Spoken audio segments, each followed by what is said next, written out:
J'ai utilisé une technique qui m'a changé la vie et qui va sûrement vous changer la vie aussi si vous avez des terrariums ou des paludariums. Et cette technique, je te l'explique dans cette vidéo. Si tu veux réaliser la même chose que j'ai réalisé dans cette vidéo, il va te falloir un peu de matériel. Je t'ai mis tout ce que j'ai utilisé dans la description. Si tu n'es pas trop à l'aise avec le bricolage, il va soit falloir te forcer, soit demander à quelqu'un que tu connais qui aime bien ça. Mais dans tous les cas, cette technique, elle marche chez moi, elle a marché et elle est vraiment top car elle permet de ne plus avoir un vieux fil qui pendouille au fond du terrarium.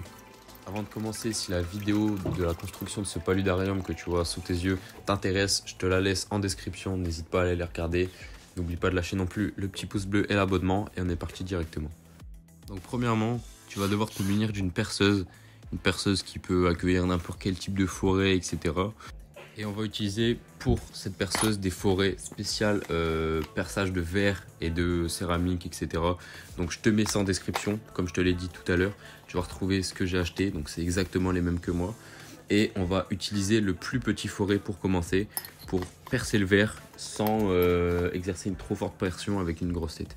Avant de percer, on va mettre du scotch, enfin en tout cas moi j'ai mis du scotch des deux côtés de la vitre qu'on veut percer, à l'endroit forcément où on veut percer. Et on va bien sûr poser le terrarium paludarium sur une serviette pour stabiliser tout ça. Donc ensuite vient l'étape du perçage. Donc comme je l'ai dit, on va percer tout simplement avec le plus petit forêt. On va aussi se munir d'une pipette ou d'un spray ou un tuyau, peu importe, pour arroser le verre. Car malheureusement il va chauffer, vous allez très vite le remarquer, ça va chauffer, il va y avoir une petite poussière qui va se dégager.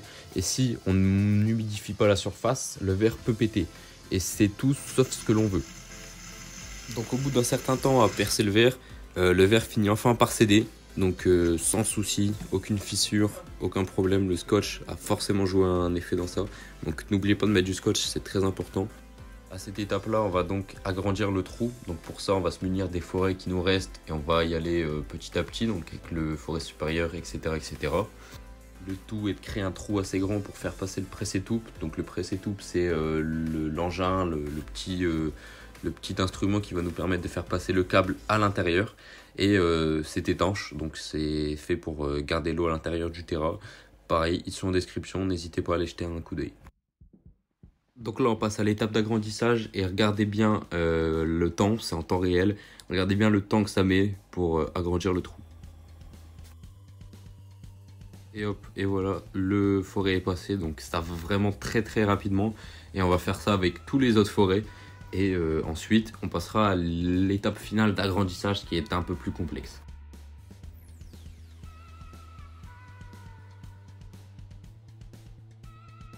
Et là, après avoir passé le plus gros forêt que j'avais, je me rends compte qu'en fait le presse-étoupe ne passera pas. Donc il va falloir agrandir le trou avec ce forêt.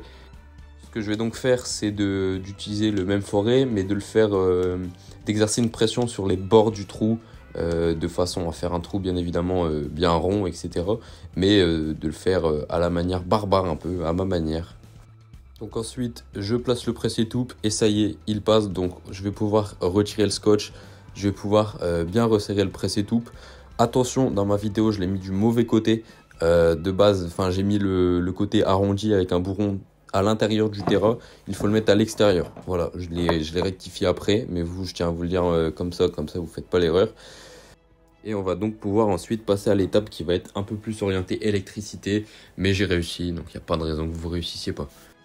Donc ici, la première étape va être de prendre l'objet que vous avez envie de placer à l'intérieur du palu. Dans mon cas, c'était une petite pompe de remontée. Et vous allez prendre la partie extérieure, enfin la prise, et vous allez couper à, je sais pas, je veux dire 5 cm du bord de la prise. Vous allez le voir maintenant. Et donc n'hésitez pas à bien couper hein, cette fois-ci, c'est l'étape où vous pouvez vous lâcher.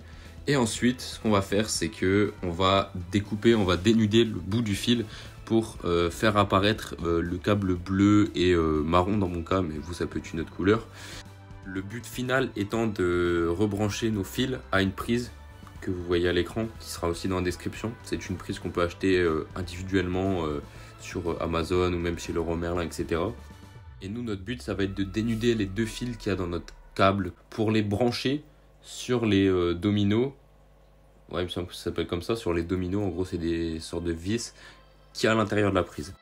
Ensuite, arrivé à cette étape-là, mon but va être de dénuder encore les deux fils qu'on vient de dénuder pour laisser apparaître le fil de cuivre. Donc c'est ce fil-là qui va faire passer le courant.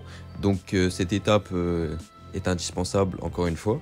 Mais je vous rassure, c'est encore une fois assez simple, le tout étant de bien faire attention de ne pas sectionner les fils. Mais de toute façon, votre produit est débranché, aucun courant passe, donc ce n'est pas grave si vous ratez du premier coup. Et ce qu'on va faire ensuite avec ces fils, c'est qu'on va les replier sur eux-mêmes pour être sûr que le courant passe bien. Et on va ensuite brancher donc ces fils de cuivre directement dans le domino. Attention, à ce moment-là, il va falloir penser qu'on va faire passer notre câble directement dans le terrarium. Ok, donc on va devoir faire passer des éléments à l'intérieur du câble, sinon toute erreur sera très compliquée à revenir en arrière. Je vous le dis parce que j'ai fait plein d'erreurs, mais suivez bien ce que je vais faire. Donc vous prenez vos deux câbles, enfin votre câble séparé en deux au bout, vous faites passer la tête ronde du presse-étoupe à l'intérieur. Ok. Ensuite, vous mettez la pompe dans votre paludarium terrarium et vous faites passer le câble dans le presse-étoupe avec la tête du coup au bout du câble, enfin la tête du presse-étoupe dans le câble. Ensuite, de l'autre côté, vous allez pouvoir faire passer le cache de la prise dans le câble et seulement ensuite brancher sur le domino les deux bouts du câble, et les serrer avec le domino. Ensuite, vous allez pouvoir tout resserrer et votre câble sera mis et tout sera étanche.